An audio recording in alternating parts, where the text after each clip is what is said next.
नमस्कार दोस्तों, Ranjan study centre में आप सभी का स्वागत है। जैसे कि 28 फरवरी को वेस्ट बंगाल बोर्ड क्लास 12 का पॉलिटिकल साइंस का एग्ज़ाम है। तो आज के इस वीडियो में हम पॉलिटिकल साइंस के कुछ इम्पोर्टेंट क्वेश्चन को देखेंगे जो कि एग्ज़ाम में आने की संभावनाएं लग रही है। ठीक है, तो वीडियो को अंत तक देखिएगा। तो चलिए वीडियो स्टार्ट करते हैं। देखिए, पहला क्वेश्चन है, अंतर्राष्ट्रीय संबंध की परिभाषा दीजिए। अंतर्राष्ट्रीय संबंध तथा अंतर्राष्ट्रीय राजनीति के बीच के अंतर की विवेचना कीजिए।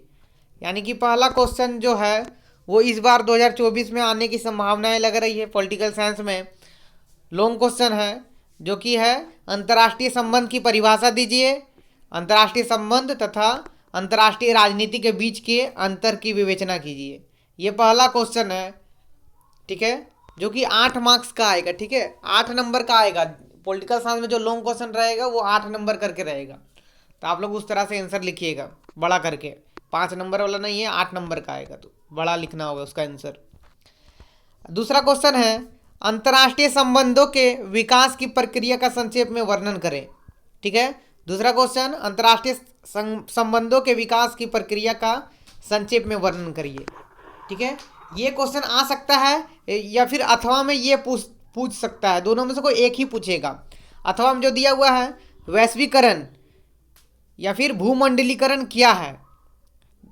वैश्वीकरण की प्रकृति की चर्चा कीजिए। चाहे ऊपर वाला क्वेश्चन आएगा एग्जाम में या फिर नीचे वाला क्वेश्चन आएगा, दोनों में से कोई एक ही आएगा। ठीक है, आप लोग उस तरह से रेडी कर लीजिएगा। चाहे अंतर्राष्ट्रीय संबंध के विकास की प्रक्रिया आएगा या फिर आ जाएगा कि भूमंडलीकरण क्या है या फिर वैश्वीकरण क्या है, वैश्वीकरण की प्रकृति की चर्चा कीजिए। तो ये 2 नंबर क्वेश्चन है। अब तीसरा पे आते हैं। तीसरा नंबर में क्या है, सत्याग्रह के संबंध में गांधी जी के विचारों का विश्लेषण कीजिए। अब तीसरा जो क्वेश्चन है वो है, सत्याग्रह के संबंध में गांधी जी के विचारों का विश्लेषण कीजिए। ये क्वेश्चन है, या फिर अथवा में ये पूछ देगा, मार्क्स के राष्ट्र संबंधी सिद्धांत की चर्चा करें। दोनों में से कोई एक ही पूछेगा, चाहे गांधी जी का विचार पूछ दे सत्याग्रह के संबंध में या फिर मार्क्स के राष्ट्र संबंधी सिद्धांत पूछ दे, दोनों में से कोई एक ही पूछेगा और दोनों में से कोई एक ही लिखना रहेगा आपको।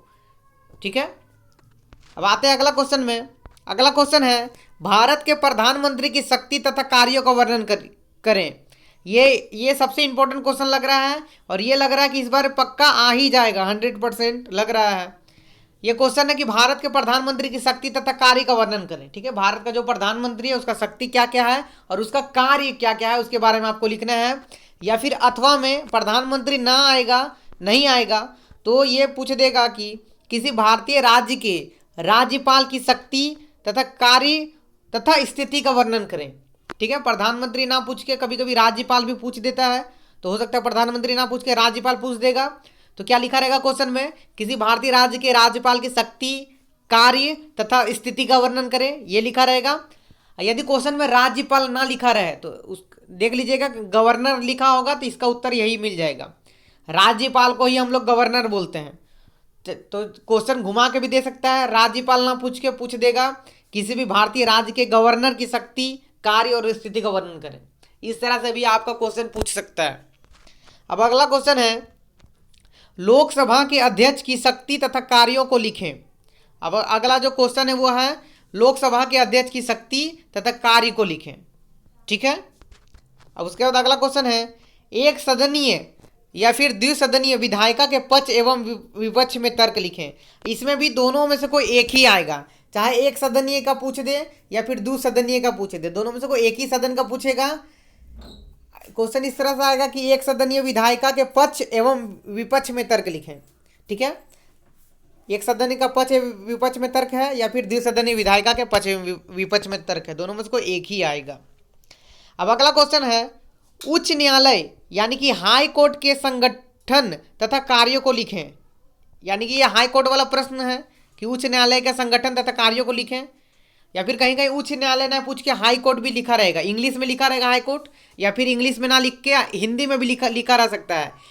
हिंदी में भी लिखा रह सकता है कि हाई कोर्ट के संगठन तथा कार्यों को लिखें। ठीक है, तो आप लोग उस तरह से देख लीजिएगा। अब अगला क्वेश्चन है, भारतीय संसद के दोनों सदनों में संबंध या फिर कार्य की चर्चा करें। यानी कि भारत में दो संसद है, एक राज्यसभा है और एक लोकसभा है।